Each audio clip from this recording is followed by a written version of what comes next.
Punjabi radio ਜੀ ਵਾਸਤੇ ਸੁਣ ਰਹੇ ਸਾਰੇ ਸਰੋਤਿਆਂ ਨੂੰ ਬਲਵਿੰਦਰ ਕੌਰ ਵੱਲੋਂ ਪਿਆਰ ਭਰੀ ਸਤਿ ਸ਼੍ਰੀ ਅਕਾਲ। ਅਤੇ ਜੋ ਸਰੋਤਿਓ ਵੇਲਾ ਹੁੰਦਾ ਆ ਖਬਰ 'ਤੇ ਨਜ਼ਰ ਪ੍ਰੋਗਰਾਮ ਦਾ, ਜਿਸ ਦੇ ਵਿੱਚ ਸਾਡੇ ਨਾਲ ਅੱਜ ਜੁੜਨਗੇ ਬਲਤੇਜ ਪੰਨੂ ਜੀ। ਦੱਸਣਗੇ ਕਿ ਭਾਰਤ ਵਿੱਚ ਜਾਂ ਪੰਜਾਬ ਦੇ ਵਿੱਚ ਕੀ ਕੁਛ ਵਾਪਰਿਆ। ਸਭ ਤੋਂ ਪਹਿਲਾਂ ਧੰਨਵਾਦ ਕਰਨਾ ਚਾਹੁੰਦੇ ਸਾਡੇ ਸਪੋਂਸਰਸ ਜਿਨ੍ਹਾਂ ਨੇ ਇਸ ਪ੍ਰੋਗਰਾਮ ਨੂੰ ਸਪੋਂਸਰ ਕੀਤਾ, ਆਪ ਸਭ ਤੱਕ ਪਹੁੰਚਾਇਆ ਜੀ। ਖਾਲਸਾ ਇੰਸ਼ੋਰੈਂਸ ਏਜੰਸੀ ਸਾਨੂੰ ਜੇ ਤੋਂ ਗੁਰਦੀਪ ਸਿੰਘ ਬਿਰਦੀ ਕਲੋਵਸ, ਅਸ਼ਾਨਜੀਤ ਸਿੰਘ ਕਲੋਟੀ ਜੋਬਾ ਸਿਟੀ, ਸਤਨਾਮ ਸਿੰਘ ਸ਼ੇਰਗਿੱਲ ਸਲਮਾ ਤੋਂ ਬਹੁਤ ਬਹੁਤ ਇਹਨਾਂ ਦੇ ਧੰਨਵਾਦੀ। ਇਹਨਾਂ ਨੇ ਇਸ ਪ੍ਰੋਗਰਾਮ ਨੂੰ ਸਪੋਂਸਰ ਕੀਤਾ, ਆਪ ਸਭ ਤੱਕ ਪਹੁੰਚਾਇਆ ਜੀ। ਜੁੜ ਚੁੱਕੇ ਨੇ ਸਾਡੇ ਨਾਲ ਬਲਤੇਜ ਪੰਨੂ ਜੀ। ਸਤਿ ਸ਼੍ਰੀ ਅਕਾਲ, ਸਵਾਗਤ ਹੈ ਜੀ। ਸਤਿ ਸ਼੍ਰੀ ਅਕਾਲ ਜੀ, ਧੰਨਵਾਦ ਜੀ, ਬਹੁਤ ਮਿਹਰਬਾਨੀ। ਅਜੇ ਸਭ ਤੋਂ ਪਹਿਲਾਂ ਆਪਾਂ ਮੇਰੇ ਖਿਆਲ ਦੇ ਵਿੱਚ ਪਹਿਲਾਂ ਵੀ ਬਹੁਤ ਵਾਰੀ ਆਪਾਂ ਗੱਲ ਕੀਤੀ ਹੈ ਕਿ ਪੰਜਾਬ ਦੀਆਂ ਸੜਕਾਂ ਆ ਉਹਨਾਂ 'ਤੇ ਜਿਹੜੇ ਹਾਦਸੇ ਆ ਉਹ ਲਗਾਤਾਰ ਵਾਪਰ ਰਹੇ ਆ। ਤਾਂ ਇੱਕ ਦਿਨ ਦੇ ਵਿੱਚ 9 ਜਾਨਾਂ ਗਈਆਂ। ਬਿਲਕੁਲ ਜੀ, ਰੋਜ਼ ਦਾ ਹੀ ਇਹ ਤਾਂ ਕਾਰਾ ਹੈ ਜੀ। ਹਾਂ, ਇੰਨਾ ਹੈ ਕਿ ਪਿਛਲੇ ਕੁਝ ਦਿਨਾਂ ਤੋਂ ਕੁਝ ਲੋੜ ਤੋਂ ਜ਼ਿਆਦਾ ਜਿਹੜੇ ਆ ਜੀ ਇਹ ਵਧੇ ਹੋਏ ਆ। ਕੋਈ ਕਿਸੇ ਜਗ੍ਹਾ ਦੇ ਉੱਤੇ ਠੱਲ ਜਿਹੜੀ ਉਹ ਨਹੀਂ ਪੈ ਰਹੀ। ਆਪਾਂ ਬਹੁਤ ਇਹਦੀ ਗੱਲ ਜਿਹੜੀ ਕੀਤੀ ਆ ਬੀਤੀਆਂ ਚੋਣਾਂ ਦੇ ਦੌਰਾਨ ਵੀ, ਇਹ ਪੰਜਾਬ ਦੇ ਵਿੱਚ ਕਮ ਸੇ ਕਮ ਮੁੱਦਾ ਨਹੀਂ ਬਣ ਸਕਿਆ। ਸੈਂਟਰ ਦੀ ਸਰਕਾਰ ਦੇ ਵੱਲੋਂ ਜਿਹੜੇ ਸਖਤ ਨਿਯਮ ਕਾਨੂੰਨ ਬਣਾਏ ਜਾਣੇ ਆ ਉਹ ਊਠ ਦੇ ਬੁੱਲ ਵਾਂਗੂ ਲਮਕੀ ਜਾਂਦੇ ਆ ਜੇ ਪਤਾ ਨਹੀਂ ਉਹ ਕਦੋਂ ਜਿਹੜਾ ਜੀ ਉਹ ਆਉਣੇ ਆ। ਤੇਜ਼ ਸਪੀਡ ਜਿਹੜੀ ਹੈ ਜੀ ਉਹ ਲੋਕਾਂ ਦੀਆਂ ਰੋਜ਼ ਜਾਨਾਂ ਜਿਹੜੀਆਂ ਉਹ ਲੈ ਰਹੀ ਆ। ਇੱਥੇ ਤੁਸੀਂ ਜਾਓ ਸੜਕਾਂ ਦੇ ਉੱਤੇ ਹਾਦਸਾ ਹੋਇਆ ਤੁਹਾਨੂੰ ਦਿਖਦਾ, ਮਰੀਆਂ ਪਈਆਂ ਜਿਹੜੇ ਜੇ ਲੋਕ ਨੇ ਉਹ ਦਿਖਦੇ ਨੇ। ਲੋਕ ਉਹਨਾਂ ਨੂੰ ਵੇਖ ਕੇ 2 ਮਿੰਟ ਕਹਿੰਦੇ ਨੇ ਓ ਹੋ ਬਹੁਤ ਮਾੜਾ ਹੋਇਆ, ਤੇ 2 ਕਿਲੋਮੀਟਰ ਬਾਅਦ ਉਹੀ ਜਿਹੜਾ ਮਾੜਾ ਹੋਇਆ ਕਹਿੰਦਾ ਉਹਨੂੰ ਤੁਸੀਂ ਦੇਖਣਾ ਕਿ ਕਿਹੜੇ ਮੂਰਖਾਨਾ ਤਰੀਕੇ ਦੇ ਨਾਲ ਉਹ ਗੱਡੀ ਜਿਹੜੀ ਆ ਉਹ ਚਲਾਉਣੀ ਸ਼ੁਰੂ ਕਰ ਦਿੰਦਾ, ਤੇ ਫਿਰ ਉਹ ਇਹ ਸੋਚਦਾ ਕਿ ਜੇ ਫਲਾਈਂਗ ਗੇਅਰ ਹੋਵੇ ਤੇ ਸਾਰਿਆਂ ਦੇ ਉੱਤੋਂ ਦੀ ਲੰਘ ਜਾਵੇ। ਪੰਜਾਬ ਦੇ ਵਿੱਚ ਲਗਾਤਾਰ ਜਿਹੜੀਆਂ ਜੀ ਇਹ ਡੈਥ ਸੜਕ ਹਾਦਸਿਆਂ ਦੇ ਵਿੱਚ ਹੋ ਰਹੀਆਂ ਨੇ। 100 ਦੀ ਸਪੀਡ ਦੇ ਉੱਤੇ ਆਉਂਦੀ ਇੱਕ ਬਲੈਰੋ ਗੱਡੀ ਜਿਹੜੀ ਸੀਗੀ ਜੀ ਉਹ ਸੜਕ ਦੇ ਕੰਢੇ ਖੜੀਆਂ ਜਿਹੜੀਆਂ ਰੇਹੜੀਆਂ ਸੀਗੀਆਂ ਜਿਨ੍ਹਾਂ ਤੇ ਬੱਚੇ ਖੜੇ ਸੀ ਉਹਨਾਂ ਨੂੰ ਮਿੱਧਦੀ ਹੋਈ ਜਿਹੜਾ ਜੀ ਉਹ ਗਾਂਹ ਚਲੇਗੀ। 4 ਬੱਚੇ ਤੇ 2 ਜਿਹੜੇ ਸੀਗੇ ਜੀ ਨਾਲ ਵੱਡੇ ਜਿਹੜੇ ਬੰਦੇ ਉਹ ਦਰੜ ਦਿੱਤੇ ਇਸ ਗੱਡੀ ਨੇ। ਜੰਡਿਆਲਾ ਗੁਰੂ ਦੇ ਨੇੜੇ ਜਿਹੜਾ ਜੀ ਇਹ ਹਾਦਸਾ ਵਾਪਰਿਆ, ਔਰ ਜਿਹੜਾ ਜੀ ਇਹ ਆਪ ਵੀ ਜ਼ਖਮੀ ਹੋਇਆ ਜਿਹੜਾ ਗੱਡੀ ਚਲਾਉਣ ਵਾਲਾ ਸੀਗਾ। ਅਜੇ ਅਨਗੜ੍ਹ ਦਾ ਜਿਹੜਾ ਜੀ ਉਹ ਰਹਿਣ ਵਾਲਾ ਅਕਾਲੀ ਦਲ ਦੇ ਨਾਲ ਜਿਹੜਾ ਜੀ ਉਹ ਸੰਬੰਧਿਤ ਹੈ, ਉਹ ਗੱਡੀ ਦੇ ਵਿੱਚ ਸੀਗਾ ਜੀ ਉਸ ਟਾਈਮ। ਇਹ ਨਹੀਂ ਅਜੇ ਪਤਾ ਜੀ ਕਿ ਇਹ ਜਿਹੜਾ ਵਿਅਕਤੀ ਸੀਗਾ ਉਹਨੇ ਕੋਈ ਰੰਗਦਾਰ ਪਾਣੀ ਪੀਤਾ ਹੋਇਆ ਸੀਗਾ ਜਾਂ ਕੁਝ ਹੋਰ ਖਾਧਾ ਪੀਤਾ ਸੀਗਾ ਜਿਹਦੇ ਕਰਕੇ ਇੰਨੀ ਤੇਜ਼ ਉਹ ਗੱਡੀ ਲਈ ਜਾਂਦਾ ਸੀ। ਦੂਜਾ ਹਾਦਸਾ ਜਿਹੜਾ ਜੀ ਉਹ ਇਸ ਇਲਾਕੇ ਨਾਲ ਸੰਬੰਧਿਤ ਲੋਕਾਂ ਦਾ ਵਾਪਰਿਆ। ਬਿਆਸ ਦੇ ਨੇੜੇ ਪੈਂਦਾ ਪਿੰਡ ਸਠਿਆਲਾ। ਸਠਿਆਲੇ ਤੋਂ ਜਿਹੜੀ ਇੱਕ ਟਰੈਕਟਰ ਟਰਾਲੀ ਗਏ ਸੀਗੇ ਜੀ ਅਨੰਦਪੁਰ ਸਾਹਿਬ ਮੱਥਾ ਟੇਕਣ, ਡਬਲ ਡੈਕਰ ਟਰਾਲੀ। ਇਹਦੇ ਵਿੱਚ ਕੋਈ 60 ਤੋਂ ਵੱਧ ਜਿਹੜੇ ਲੋਕ ਉਹ ਸ਼ਾਮਲ ਸੀਗੇ, ਔਰ ਇਹ ਜਿਹੜੀ ਹੈ ਜੀ ਪਲਟ ਗਈ ਟਰਾਲੀ, ਔਰ 3 ਔਰਤਾਂ ਦੀ ਜਿਹੜੀ ਹੈ ਜੀ ਉਹ ਮੌਕੇ ਤੇ ਮੌਤ ਹੋ ਗਈ ਜਿਹੜੀ ਆ ਉਹ ਦੱਸੀ ਜਾਂਦੀ ਆ। 4 ਦਰਜਨ ਦੇ ਕਰੀਬ ਜਿਹੜੇ ਸ਼ਰਧਾਲੂ ਨੇ ਉਹ ਜ਼ਖਮੀ ਹੋਏ ਨੇ, ਜਿਹੜੇ ਅਨੰਦਪੁਰ ਸਾਹਿਬ ਦੇ ਹਸਪੀਟਲ ਦੇ ਵਿੱਚ ਦਾਖਲ ਜਿਹੜੇ ਆ ਉਹ ਕਰਵਾਏ ਗਏ। ਇਹ ਟਰਾਲੀ ਦੀ ਹੁੱਕ ਜਿਹੜੀ ਉਹ ਖੁੱਲ ਗਈ। ਜਿਹੜੇ ਟਰੱਕ ਨੇ ਜਾਂ ਟਰਾਲੀਆਂ ਨੇ ਡਬਲ ਡੈਕਰ ਇਹਨੂੰ ਨਹੀਂ ਬਣਾਇਆ ਜਾ ਸਕਦਾ, ਇਹਨਾਂ ਤੇ ਬੰਦੇ ਨਹੀਂ ਢੋਏ ਜਾ ਸਕਦੇ। ਪਰ ਮੁਸ਼ਕਿਲ ਇਹ ਆ ਕਿ ਜੇ ਕੋਈ ਰੋਕੇ ਤੇ ਫਿਰ ਧਰਮ ਦਾ ਮਾਮਲਾ ਜਿਹੜਾ ਜੀ ਆ ਜਾਂਦਾ, ਤੇ ਅਸੀਂ ਤਾਂ ਧਾਰਮਿਕ ਸਥਾਨ ਤੇ ਜਾ ਰਹੇ ਸੀ, ਪੁਲਿਸ ਜਿਹੜੀ ਆ ਜੀ ਉਹ ਜਾਣ ਬੁੱਝ ਕੇ ਸਾਡੇ ਧਰਮ ਦਖਲ ਦਿੰਦੀ ਹੈ ਤੇ ਸਾਨੂੰ ਰੋਕਦੀ ਹੈ। ਜੀ ਜੀ, ਆ ਜਿਸ ਤਰ੍ਹਾਂ ਬੰਦੇ ਭਰ ਕੇ ਲੈ ਚਾਹੀਦੇ ਆ, ਪਰ ਇਸ ਤਰ੍ਹਾਂ ਦੀ ਕੋਈ ਗੱਲਬਾਤ ਹੋ ਜਾਏ ਤਾਂ ਜ਼ਖਮੀ ਜ਼ਿਆਦਾ ਹੁੰਦੇ ਆ ਜੀ। ਇਸ ਤਰ੍ਹਾਂ ਤੁਸੀਂ ਦੱਸਿਆ ਜਾਨਾਂ ਹੀ ਚਲੇ ਗਈਆਂ। ਅਤੇ ਅੱਗੇ ਆਪਾਂ SYL ਨਹਿਰ ਦੀ ਜੇ ਗੱਲ ਕਰੀਏ ਤਾਂ ਸੁਪਰੀਮ ਕੋਰਟ ਨੇ ਪੰਜਾਬ ਅਤੇ ਹਰਿਆਣਾ ਨੂੰ ਇੱਕ ਹੋਰ ਮੌਕਾ ਦਿੱਤਾ ਕਿ ਤੁਸੀਂ ਰਲ ਮਿਲ ਕੇ ਬੈਠ ਕੇ ਗੱਲਬਾਤ ਕਰੋ। ਬਿਲਕੁਲ, ਐਕਚੁਅਲੀ ਜੀ ਜਿਹੜੀ ਪਿਛਲੇ ਦਿਨਾਂ ਤੋਂ ਗੱਲਬਾਤ ਚੱਲ ਰਹੀ ਹੈ, ਕਿਉਂਕਿ ਸੁਪਰੀਮ ਕੋਰਟ ਦੇ ਵਿੱਚ ਇਹ ਸੀਗੀ ਜੀ ਤਰੀਕ ਕੱਲ੍ਹ ਤੋਂ ਸੁਪਰੀਮ ਕੋਰਟ ਨੇ ਇਹ ਗੱਲ ਕਹੀ ਆ ਕਿ ਜਿਹੜੀਆਂ ਮਿਲ ਕੇ ਬੈਠ ਕੇ ਹੱਲ ਕੱਢਣ ਦੀਆਂ ਜਿਹੜੀਆਂ ਕੋਸ਼ਿਸ਼ਾਂ ਨੇ ਉਹਦੇ ਬੂਹੇ ਬੰਦ ਨਹੀਂ ਹੋਣੇ ਚਾਹੀਦੇ। ਔਰ ਇਹਦੀ ਅਗਲੀ ਤਰੀਕ ਉਹਨਾਂ ਨੇ ਪਾਤੀ ਦੀ 27 ਅਪ੍ਰੈਲ। ਇਹ ਕਿਹਾ ਕਿ ਉਦੋਂ ਤੱਕ ਜਿਹੜਾ ਜੀ ਅਦਾਲਤ ਨੇ ਇਹ ਕਿਹਾ ਕਿ ਕੇਂਦਰ ਜੀ ਨੇ 20 ਤਰੀਕ ਨੂੰ ਮੀਟਿੰਗ ਜਿਹੜੀ ਆ ਉਹ ਸੱਦੀ ਹੋਈ ਆ ਕਿ ਉਹ ਇਹਦੇ ਹੱਲ ਦੇ ਵਾਸਤੇ ਕੁਛ ਨਾ ਕੁਛ ਜਿਹੜਾ ਜੀ ਉਹ ਹੱਲ ਇਹਦਾ ਕੱਢੇ ਰਾਹ। ਜਿਹੜਾ ਦੋਨੋਂ ਜਿਹੜੇ ਮੁੱਖ ਮੰਤਰੀ ਨੇ ਜੀ ਉਹ ਜਾਣਗੇ ਇਸ ਮੀਟਿੰਗ ਦੇ ਵਿੱਚ ਹੱਲ। ਇਹਦੇ ਵਿੱਚੋਂ ਕੀ ਨਿਕਲਦਾ ਆ ਇਹ ਤਾਂ ਕੁਛ ਨਹੀਂ ਪਤਾ, ਕਿਉਂਕਿ ਅਜੇ ਤੱਕ ਜੇ ਦੇਖਿਆ ਜਾਵੇ ਤਾਂ ਕੁਛ ਵੀ ਜਿਹੜਾ ਸਮਝ ਨਹੀਂ ਆਇਆ ਕਿ ਕਿੰਨਾ ਲੋਕਾਂ ਦੀ ਇਹਦੇ ਵਿੱਚ ਮਦਦ ਜਿਹੜੀ ਆ ਜੀ ਉਹ ਲਈ ਜਾ ਰਹੀ ਆ, ਕੌਣ ਉੱਥੇ ਜਾ ਕੇ ਗੱਲ ਜਿਹੜੀ ਆ ਉਹ ਕਰਨਗੇ। ਕਿਹੜੇ ਮੁੱਦਿਆਂ ਦੇ ਉੱਤੇ ਆਧਾਰਿਤ ਜਿਹੜੀ ਹੈ ਜੀ ਉਹ ਗੱਲ ਹੋਊਗੀ। ਆਪਾਂ ਅੱਗੇ ਵੀ ਇੱਕ ਦਿਨ ਮੈਂ ਗੱਲ ਕੀਤੀ ਸੀ ਕਿ ਕੁਮੇਦਾਨ ਸਾਹਿਬ ਨੇ ਜਿਹੜੇ ਕਿ ਪੰਜਾਬ ਦੇ ਪਾਣੀਆਂ ਦੇ ਬਾਰੇ ਦੇ ਵਿੱਚ ਬਹੁਤ ਇਨਫੋਰਮੇਸ਼ਨ ਰੱਖਦੇ ਨੇ, ਸੋਲਿਡ ਜਿਹੜੀ ਇਨਫੋਰਮੇਸ਼ਨ, ਉਹਨਾਂ ਦਾ ਮੈਂ ਇੱਕ ਆਰਟੀਕਲ ਪੜ੍ਹਿਆ ਸੀਗਾ ਕੁਝ ਹਫ਼ਤੇ ਪਹਿਲਾਂ, ਜਿਹਦੇ ਵਿੱਚ ਉਹ ਇਹ ਕਹਿੰਦੇ ਸੀਗੇ ਕਿ ਜਿਹੜੀ ਨਹਿਰ ਬਣਾਉਣ ਵਾਲੀ ਗੱਲ ਆ ਤੇ ਪਾਣੀ ਛੱਡਣ ਵਾਲੀ ਗੱਲ ਆ, ਇਹ ਦੋ ਗੱਲਾਂ ਨੇ, ਇਹਨੂੰ ਸੈਪਰੇਟਲੀ ਦੇਖਣਾ ਚਾਹੀਦਾ। ਉਹ ਕਹਿੰਦੇ ਜ਼ੋਰ ਜਿਹੜਾ ਲੱਗਿਆ ਹੋਇਆ ਉਹ ਨਹਿਰ ਬਣਾਉਣ ਤੇ ਜਾਂ ਨਾ ਬਣਾਉਣ ਦੇ ਉੱਤੇ ਲੱਗਿਆ ਹੋਇਆ। ਉਹ ਕਹਿੰਦੇ ਇਹਦੇ ਉੱਤੇ ਲੜਨਾ ਨਹੀਂ ਚਾਹੀਦਾ ਬਹੁਤਾ ਪੰਜਾਬ ਨੂੰ। ਜੇ ਨਹਿਰ ਜਿਹੜੀ ਸੁਪਰੀਮ ਕੋਰਟ ਆਪਣੀ ਆਈ ਤੇ ਆ ਗਿਆ ਤਾਂ ਉਹਨੇ ਨਹਿਰ ਤਾਂ ਜਿਹੜੀ ਹੈ ਜੀ ਉਹ ਬਣਵਾ ਦੇਣੀ ਆ, ਪਰ ਜਿਹੜਾ ਇਹਦੇ ਵਿੱਚ ਪਾਣੀ ਛੱਡਣ ਵਾਲੀ ਗੱਲ ਆ ਉਹ ਉਹਨਾਂ ਦੇ ਹੱਕ ਦੇ ਵਿੱਚ ਨਹੀਂ ਆਉਂਦਾ, ਸੁਪਰੀਮ ਕੋਰਟ ਦੇ ਦਾਇਰੇ 'ਚ ਨਹੀਂ ਆਉਂਦਾ, ਉਹਦੇ 'ਚ ਸੁਪਰੀਮ ਕੋਰਟ ਦਖਲ ਨਹੀਂ ਦੇ ਸਕਦਾ। ਉਹ ਕਹਿੰਦੇ ਕਿ ਲੜਨਾ ਸਾਨੂੰ ਇਸ ਚੀਜ਼ ਦੇ ਵਾਸਤੇ ਚਾਹੀਦਾ ਕਿ ਜਦੋਂ ਨਹਿਰ ਜਿਹੜੀ ਬਣਾਈ ਗਈ ਸੀ ਉਦੋਂ ਸਿਚੁਏਸ਼ਨ ਹੋਰ ਸੀ, ਅੱਜ ਜਿਹੜੀ ਹੈ ਜੀ ਉਹ ਸਿਚੁਏਸ਼ਨ ਹੋਰ ਆ। ਮੌਜੂਦਾ ਸਿਚੁਏਸ਼ਨ ਦੇ ਵਾਸਤੇ ਤੁਹਾਨੂੰ ਅੰਕੜੇ ਜਿਹੜੇ ਨੇ ਉਹ ਪੇਸ਼ ਕਰਨੇ ਪੈਣਗੇ। ਦੇਖਣਾ ਇਹ ਹੋਊਗਾ ਕਿ ਜਿਹੜਾ ਇਹ ਅੰਕੜਿਆਂ ਦਾ ਖੇਡ ਹੈ ਕਿ ਇਹ ਸਰਕਾਰ ਜਿਹੜੀ ਆ ਜਦੋਂ ਦੋਏ ਧਿਰਾਂ ਰਲ ਕੇ ਬੈਠਣੀਆਂ ਨੇ ਉੱਥੇ ਇਹ ਪ੍ਰੋਪਰ ਤਰੀਕੇ ਦੇ ਨਾਲ ਦੱਸ ਸਕਦੀ ਆ। ਕੇਂਦਰ ਦੀ ਇਮਾਨਦਾਰੀ ਦੇ ਉੱਤੇ ਬੜਾ ਕੁਝ ਡਿਪੈਂਡ ਕਰੂਗਾ। ਪਿਛਲਾ ਰਿਕਾਰਡ ਤਾਂ ਇਹੀ ਦੱਸਦਾ ਨਾ, ਚਾਹੇ ਤੁਸੀਂ ਉਹ ਦਰਬਾਰਾ ਸਿੰਘ ਤੋਂ ਲੈ ਲਓ ਜਦੋਂ ਉਹ ਮੁੱਖ ਮੰਤਰੀ ਸੀਗੇ, ਕਿ ਪੰਜਾਬ ਦੇ ਧੌਣ ਤੇ ਗੋਡਾ ਰੱਖ ਕੇ ਜਿਹੜਾ ਨਾ ਜੀ ਬਣਵਾਈਆਂ ਗਈਆਂ ਨੇ ਗੱਲਾਂ। ਸੋ ਹੁਣ ਹਾਲਾਂਕਿ ਉਦੋਂ ਦੇ ਸਿਚੁਏਸ਼ਨ ਦੇ ਵਿੱਚ ਤੇ ਹੁਣ ਦੀ ਸਿਚੁਏਸ਼ਨ ਦੇ ਵਿੱਚ ਬਹੁਤ ਵੱਡਾ ਜਿਹੜਾ ਜੀ ਉਹ ਫਰਕ ਹੈ, ਪਰ ਸੈਂਟਰ ਦੀ ਸਰਕਾਰ ਦੀ ਇਮਾਨਦਾਰੀ ਜਿਹੜੀ ਹੈ ਜੀ ਉਹ ਬੜਾ ਡਿਪੈਂਡ ਕਰੂਗੀ ਇਸ ਮੀਟਿੰਗ ਦੇ ਉੱਤੇ ਜੀ। ਉਹ ਤਾਂ ਸਾਰਿਆਂ ਨੂੰ ਪਤਾ ਕਿ ਉਹ ਕਿੰਨੇ ਕੁ ਇਮਾਨਦਾਰ ਆ। ਅਤੇ ਅੱਗੇ ਆਪਾਂ ਪੰਜਾਬ ਯੂਨੀਵਰਸਿਟੀ ਜੇ ਗੱਲ ਕਰੀਏ ਤਾਂ ਕਾਫੀ ਇਹ ਭਖਿਆ ਹੋਇਆ ਮਾਮਲਾ ਆ ਜੀ ਕਿ ਜਿਹੜੀਆਂ ਸਟੂਡੈਂਟਸ ਦੀਆਂ ਫੀਸਾਂ ਵਧਾਈਆਂ ਆ ਅਤੇ ਉਸ ਨੂੰ ਲੈ ਕੇ ਕੇਂਦਰ ਨੇ ਹੱਥ ਝਾੜੇ। ਐਕਚੁਅਲੀ ਇਹ ਜਿਹੜਾ ਮਾਮਲਾ ਹੈ ਜੀ, ਜੇ ਇਹਦੀ ਥੋੜ੍ਹਾ ਜਿਹਾ ਪਿਛੋਕੜ ਦੇ ਵਿੱਚ ਜਾਇਆ ਜਾਵੇ, ਕਿਉਂਕਿ ਇਸ ਵੇਲੇ ਬਹੁਤ ਵੱਡਾ ਚਰਚਾ ਦਾ ਵਿਸ਼ਾ ਜਿਹੜਾ ਜੀ ਉਹ ਬਣਿਆ ਹੋਇਆ। ਜਿਹੜੇ ਵਿਦਿਆਰਥੀ ਦੇਸ਼ ਧਰੋਹ ਦਾ ਇਲਜ਼ਾਮ ਲਾ ਕੇ ਤੁੰਨ ਦਿੱਤੇ ਗਏ ਜੇਲ੍ਹ ਦੇ ਵਿੱਚ, ਹਾਲਾਂਕਿ ਜਦੋਂ ਵਿਰੋਧ ਹੋਇਆ ਬਹੁਤ ਵੱਡਾ ਸੋਸ਼ਲ ਮੀਡੀਆ ਦੇ ਉੱਤੇ, ਜਿਹੜੇ ਕੱਲ੍ਹ ਵੀ ਜਦੋਂ ਇਹਨਾਂ ਨੂੰ ਪੇਸ਼ ਕੀਤਾ ਗਿਆ ਤੇ ਹਾਈ ਕੋਰਟ ਦੇ ਬਹੁਤ ਵੱਡੀ ਗਿਣਤੀ 'ਚ ਵਕੀਲ ਜਿਹੜੇ ਸੀਗੇ ਜੀ ਉਹ ਗਏ ਔਰ ਉਹਨਾਂ ਨੇ ਜਿਹੜਾ ਜੀ ਜਾ ਕੇ ਇਹ ਉੱਥੇ ਇਹ ਕਿਹਾ ਕਿ ਗਲਤ ਇਹਨਾਂ ਲਾਇਆ ਗਿਆ। ਇਹ ਵੀ ਕਿਹਾ ਗਿਆ ਜੀ ਕਿ ਅਸੀਂ ਮੁਫਤ ਇਹਨਾਂ ਦੇ ਕੇਸ ਜਿਹੜੇ ਆ ਉਹ ਲੜਾਂਗੇ। ਜ਼ਮਾਨਤਾਂ ਦੀਆਂ ਅਰਜ਼ੀਆਂ ਵੀ ਜਿਹੜੀਆਂ ਜੀ ਉਹ ਤਿਆਰ ਕੀਤੀਆਂ ਕੁਝ ਜਿਹੜੇ ਵਕੀਲਾਂ ਨੇ, ਭਾਵ ਕਿ ਬਹੁਤ ਵੱਡਾ ਭਾਈਚਾਰਾ ਜਿਹੜਾ ਜੀ ਇਹਨਾਂ ਦੇ ਸਟੂਡੈਂਟਸ ਦੇ ਹੱਕ ਦੇ ਵਿੱਚ ਖੜਾ ਹੋ ਗਿਆ। ਇਹਦਾ ਥੋੜ੍ਹਾ ਜਿਹਾ ਨਾ ਜੀ ਪਿਛੋਕੜ ਜਾਣਨਾ ਬੜਾ ਜ਼ਰੂਰੀ ਆ ਕਿ ਕਹਾਣੀ ਸ਼ੁਰੂ ਕਿੱਥੋਂ ਹੁੰਦੀ ਆ, ਪਰਦੇ ਦੇ ਪਿੱਛੇ ਹੈ ਕੀ। ਕੱਲ੍ਹ ਵੀ ਜਿਹੜੀ ਗੱਲ ਚੱਲੀ ਸੀਗੀ ਜੀ, ਕੱਲ੍ਹ ਜਿਹੜਾ ਜਿੰਨਾ ਪਤਾ ਕੀਤਾ, ਜਿਹੜੇ ਸਟੇਜ ਦੇ ਉੱਤੇ ਆ ਕੇ ਵੀ ਈਵਨ ਵਾਈਸ ਚਾਂਸਲਰ ਜਿਹੜੇ ਨੇ ਉਹਨਾਂ ਨੇ ਵੀ ਕਿਹਾ ਮੈਂ ਪੁਲਿਸ ਕਾਲ ਨਹੀਂ ਕੀਤੀ। ਚੀਫ ਸਿਕਿਉਰਿਟੀ ਆਫਿਸਰ ਕਹਿੰਦੇ ਨੇ ਮੈਂ ਪੁਲਿਸ ਜਿਹੜੀ ਹੈ ਜੀ ਉਹ ਕਾਲ ਨਹੀਂ ਕੀਤੀ। ਫਿਰ ਪੁਲਿਸ ਕਾਲ ਕਿਹਨੇ ਕੀਤੀ, ਇਹ ਬਹੁਤ ਵੱਡਾ ਸਵਾਲ ਹੈ। ਪੁਲਿਸ ਦੋ ਡਾਂਗਾਂ ਲੈ ਕੇ ਉੱਥੇ ਆਈ ਔਰ ਬਹੁਤ ਬੁਰੇ ਤਰੀਕੇ ਦੇ ਨਾਲ ਉਹਨੇ ਜਿਹੜੇ ਸਟੂਡੈਂਟ ਸੀ ਉਹਨਾਂ ਨੂੰ ਕੁੱਟਿਆ, ਛੱਲੀਆਂ ਜਿਵੇਂ ਕੁੱਟਦੇ ਨੇ ਉਹ ਜਿਹੜਾ ਜੀ ਕੁੱਟਿਆ, ਜਬਾੜੇ ਪਾੜ ਦਿੱਤੇ ਗਏ, ਲੱਤਾਂ ਬਾਹਾਂ ਜਿਹੜੀਆਂ ਜੀ ਉਹ ਤੋੜੀਆਂ ਗਈਆਂ ਸਟੂਡੈਂਟਸ ਦੀਆਂ। ਬਹੁਤ ਵੱਡੀ ਗਿਣਤੀ ਦੇ ਵਿੱਚ ਲੜਕੀਆਂ ਜਿਹੜੀਆਂ ਜੀ ਉਹ ਵੀ ਅਰੈਸਟ ਕੀਤੀਆਂ ਗਈਆਂ। ਜਿਹੜੇ ਹੈਗੇ ਨੇ ਜੀ ਕਲਾਸਰੂਮ, ਉਹਨਾਂ ਦੇ ਵਿੱਚ ਵੀ ਅਥਰੂ ਗੈਸ ਦੇ ਗੋਲੇ ਜਿਹੜੇ ਸੀ ਉਹ ਸੁੱਟੇ ਗਏ। ਹਾਲਾਂਕਿ ਦੇਸ਼ ਧਰੋਹ ਵਾਲਾ ਜਿਹੜਾ ਸੀਗਾ ਜੀ ਉਹ ਵਾਪਸ ਲੈ ਲਿਆ ਗਿਆ। ਸਵਾਲ ਇਹ ਹੈ ਕਿ ਲਾਇਆ ਕਿਹਦੇ ਕਹਿਣ ਦੇ ਉੱਤੇ ਗਿਆ, ਇਹਦੀ ਜਾਂਚ ਜਿਹੜੀ ਆ ਉਹ ਹੋਣੀ ਚਾਹੀਦੀ ਹੈ ਜੇ ਹੋ ਸਕੇ ਤਾਂ। ਹੁਣ ਇਹ ਮਾਮਲਾ ਰਾਜ ਸਭਾ ਦੇ ਵਿੱਚ ਗੂੰਜਿਆ ਜੀ ਔਰ ਲਾਠੀ ਚਾਰਜ ਦਾ, ਤੇ ਰਾਜ ਸਭਾ ਦੇ ਵਿੱਚ ਜਿਹੜੇ ਕਾਂਗਰਸੀ ਸੰਸਦ ਮੈਂਬਰ ਸੀਗੇ ਉਹਨਾਂ ਨੇ ਇਸ ਮਾਮਲੇ ਦੇ ਉੱਤੇ ਸਖਤ ਵਿਰੋਧ ਜਿਹੜਾ ਸੀਗਾ ਉਹ ਜਤਾਇਆ। ਇਹ ਕਿਹਾ ਕਿ ਪੰਜਾਬ ਯੂਨੀਵਰਸਿਟੀ ਕੇਂਦਰੀ ਯੂਨੀਵਰਸਿਟੀ ਨਹੀਂ ਆ, ਇਹਦੇ ਬਾਵਜੂਦ PU ਮਾਮਲੇ ਦੇ ਵਿੱਚ ਰਿਪੋਰਟ ਦੀ ਮੰਗ ਜਿਹੜੀ ਹੈ ਜੀ ਉਹ ਲਈ ਗਈ ਆ। ਰਾਜ ਸਭਾ ਦੇ ਵਿੱਚ ਜਿਹੜੇ ਕਾਂਗਰਸੀ ਮੈਂਬਰ ਸੀਗੇ ਜੀ ਉਹਨਾਂ ਨੇ ਇਹ ਮਾਮਲਾ ਉਠਾਇਆ ਔਰ ਇਹਦੇ ਉੱਤੇ ਜਿਹੜਾ ਜੀ ਸੈਂਟਰ ਦੀ ਸਰਕਾਰ ਨੇ ਆਪਣੇ ਹੱਥ ਜਿਹੜੇ ਜੀ ਉਹ ਖੜੇ ਕਰਤੇ। ਜਿਹੜੇ ਪ੍ਰਕਾਸ਼ ਜਾਵੜੇਕਰ ਨੇ ਉਹਨਾਂ ਨੇ ਕਿਹਾ ਕਿ ਛੱਤੀਸਗੜ੍ਹ ਮਾਮਲੇ ਦੇ ਬਾਰੇ ਉਹ ਜਾਣਕਾਰੀ ਲੈਣਗੇ। ਉਹਨਾਂ ਪੰਜਾਬ ਯੂਨੀਵਰਸਿਟੀ ਦੇ ਮਾਮਲੇ ਦੇ ਵਿੱਚ ਇਹ ਕਿਹਾ ਕਿ ਪੰਜਾਬ ਯੂਨੀਵਰਸਿਟੀ ਕੇਂਦਰੀ ਯੂਨੀਵਰਸਿਟੀ ਨਹੀਂ ਆ। ਇਹਦਾ ਇੱਕ ਟੈਕਨੀਕਲ ਪੱਖ ਜਿਹੜਾ ਜੀ ਮੈਂ ਸਰੋਤਿਆਂ ਵਾਸਤੇ ਹੋਰ ਜਿਹੜਾ ਜੀ ਉਹ ਸਾਂਝਾ ਕਰ ਦਵਾਂ ਕਿ ਇਹਦਾ ਪਿਛੋਕੜ ਕੀ ਆ। ਜਿਹੜੀ ਗ੍ਰਾਂਟ ਦਿੰਦੀ ਆ ਪੰਜਾਬ ਸਰਕਾਰ, ਉਹ ਕਿਉਂਕਿ ਚੰਡੀਗੜ੍ਹ ਦੇ ਉੱਤੇ ਪੰਜਾਬ ਦਾ ਹੱਕ ਹੈ। ਪਿਛਲੇ 10 ਸਾਲਾਂ ਦੇ ਵਿੱਚ ਪੰਜਾਬ ਦੀ ਸਰਕਾਰ ਦੇ ਜਿੰਨੇ ਕੁ ਦਫ਼ਤਰ ਸੀਗੇ ਚੰਡੀਗੜ੍ਹ ਦੇ ਵਿੱਚ ਤਕਰੀਬਨ ਸਾਰੇ ਕੱਢ ਲਏ ਗਏ ਆ ਚੰਡੀਗੜ੍ਹ ਚੋਂ, ਭਾਵ ਕਿ ਹੱਕ ਆਪ ਹੀ ਖਤਮ ਕਰਤਾ। ਜਦੋਂ ਤੁਸੀਂ ਆਪ ਹੀ ਤੁਰ ਪਏ ਨਵਾਂ ਚੰਡੀਗੜ੍ਹ ਜਿਹੜਾ ਜੀ ਨਿਊ ਚੰਡੀਗੜ੍ਹ ਵਸਾਉਣ ਦੇ ਵਾਸਤੇ, ਇਹਦਾ ਮਤਲਬ ਪੁਰਾਣੇ ਦੇ ਤੁਹਾਨੂੰ ਲੋੜ ਨਹੀਂ, ਤੁਸੀਂ ਉੱਥੋਂ ਹੱਕ ਜਿਹੜਾ ਜੀ ਉਹ ਛੱਡ ਦਿੱਤਾ। ਗ੍ਰਾਂਟ ਜਿਹੜੀ ਸੀ ਪੰਜਾਬ ਯੂਨੀਵਰਸਿਟੀ ਨੂੰ ਦਿੰਦੀ ਜਿਹੜੀ ਸਰਕਾਰ, ਉਹ ਬੰਦ ਕਰਤੀ ਸੀ ਪ੍ਰਕਾਸ਼ ਸਿੰਘ ਬਾਦਲ ਹੋਰਾਂ ਨੇ। ਫਿਰ ਪ੍ਰੋਫੈਸਰ ਗੁਰਦਿਆਲ ਸਿੰਘ ਹੋਰਾਂ ਨੇ ਇੱਕ ਚਿੱਠੀ ਜਿਹੜੀ ਦੀ ਲਾਹਨਤਾ ਪਾਉਂਦੀ ਲਿਖੀ ਸੀ, ਜਿਹਦੇ ਤੋਂ ਬਾਅਦ ਉਹਨਾਂ ਨੇ ਮੁੜ ਕੇ ਜਿਹੜੀ ਹੈ ਜੀ ਇਹ ਗ੍ਰਾਂਟ ਚਾਲੂ ਕੀਤੀ ਸੀ, ਕਿਉਂਕਿ ਜੇ ਪੰਜਾਬ ਯੂਨੀਵਰਸਿਟੀ ਤੋਂ ਪੰਜਾਬ ਦਾ ਹੱਕ ਖਤਮ ਹੋ ਜਾਂਦਾ ਤੇ ਇਹ ਬਿਲਕੁਲ ਇੱਕ ਜਿਹੜੀ ਹੈ ਜੀ ਮੰਦੀ ਮਦਾਈ ਗੱਲ ਆ। ਅੱਜ ਕੋਈ ਪਛਤਾ ਲੇ ਜਾਂ ਕੱਲ ਨੂੰ ਪਛਤਾ ਲੇ, ਫਿਰ ਚੰਡੀਗੜ੍ਹ ਤੋਂ ਹੱਕ ਜਿਹੜਾ ਜੀ ਉਹ ਪੰਜਾਬ ਦਾ ਕੰਪਲੀਟ ਖਤਮ ਹੋ ਜਾਣਾ।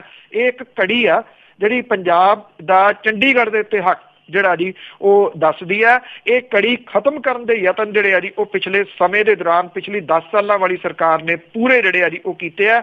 ਆਹ ਜਿਹੜਾ ਕੁਝ ਹੋਇਆ ਇਹ ਉਹਦਾ ਇੱਕ ਪਾਰਟ ਹੈ। ਜਦੋਂ ਹੁਣ ਸੂਬੇ ਦੀ ਸਰਕਾਰ ਕਹਿੰਦੀ ਅਸੀਂ ਗ੍ਰਾਂਟ ਨਹੀਂ ਦੇਣੀ, ਸੈਂਟਰ ਦੀ ਸਰਕਾਰ ਕਹਿੰਦੀ ਸਾਡਾ ਕੋਈ ਲੈਣਾ ਦੇਣਾ ਹੀ ਨਹੀਂ ਹੈਗਾ, ਫਿਰ ਸਟੂਡੈਂਟ ਦੀ ਪੜ੍ਹਾਈ ਜਿਹੜੀ ਆ ਜੀ ਉਹ ਕਿੱਥੋਂ ਹੋਊਗੀ? ਉਹ ਫੀਸਾਂ ਵਧਾਉਣਗੇ ਤਾਂ ਇਹਦਾ ਸਿੱਧਾ ਅਸਰ ਜਿਹੜਾ ਜੀ ਉਹ ਬੱਚਿਆਂ ਦੀ ਪੜ੍ਹਾਈ ਦੇ ਉੱਤੇ ਪੈਣਾ। ਖਾਸ ਤੌਰ ਦੇ ਉੱਤੇ ਜਿਹੜੀ ਸਰਕਾਰ ਕਰੋੜਾਂ ਰੁਪਏ ਖਰਚਦੀ ਆ ਬੇਟੀ ਬਚਾਓ ਬੇਟੀ ਪੜ੍ਹਾਓ, ਬਹੁਤਾ ਅਸਰ ਜਿਹੜਾ ਜੀ ਉਹ ਕੁੜੀਆਂ ਦੀ ਪੜ੍ਹਾਈ ਤੇ ਪੈਂਦਾ, ਕਿਉਂਕਿ ਜਦੋਂ ਫੀਸਾਂ ਵੱਧਦੀਆਂ ਨੇ 6-6 ਗੁਣਾ ਵੱਧ ਗਈਆਂ ਤੇ ਬਹੁਤਿਆਂ ਨੇ ਇਹੀ ਕਹਿਣਾ ਨਾ ਕਿਸਾਨਾਂ ਦੇ ਬੱਚੇ ਨੇ ਕਿ ਕੁੜੀ ਹਟਾ ਲਓ ਜੀ ਪੰਨ ਤੋਂ। ਬਿਲਕੁਲ ਜੀ, ਨਾਲ ਜਿਹੜੀ ਤੁਸੀਂ ਗੱਲ ਦੱਸੀ ਹੈ ਖੁਦ ਲੋਕ ਬਕਾਊ ਆ, ਇਹ ਪਤਾ ਨਹੀਂ ਇਹਨੇ ਕੀ ਕੁਛ ਲੈ ਕੇ ਉੱਥੋਂ ਸਾਰਾ ਕੁਛ ਮੂਵ ਕੀਤਾ ਆ। ਇਹ ਸ਼ੱਕ ਵਾਲੀਆਂ ਗੱਲਾਂ ਹੈ। ਤੇ ਅੱਗੇ ਆਪਾਂ ਟਾਟਾ ਦੀ ਗੱਲ ਕਰਦੇ ਕਿ ਜਿਹੜਾ ਪ੍ਰੋਜੈਕਟ ਸੀਗਾ ਤੇ ਉਸ ਦੀ ਜਿਹੜੀ ਮਨਜ਼ੂਰੀ ਆ ਹਾਈ ਕੋਰਟ ਵੱਲੋਂ ਰੱਦ। ਬਿਲਕੁਲ ਜੀ, ਇਹ ਐਕਚੁਅਲੀ ਚੱਲ ਤਾਂ ਰਿਹਾ ਜੀ ਮਸਲਾ ਕਾਫੀ ਜਿਹੜਾ ਉਹ ਪੁਰਾਣਾ। ਟਾਟਾ ਕੈਮਲੋਟ ਪ੍ਰੋਜੈਕਟ ਹੈ ਜੀ। ਮੈਂ ਕਈ ਵਾਰੀ ਇਹ ਕਿਹਾ ਜੀ ਕਿ ਇਹ ਐਕਚੁਅਲੀ ਟਾਟਾ ਕੌਮਲੁੱਟ ਪ੍ਰੋਜੈਕਟ ਹੈ।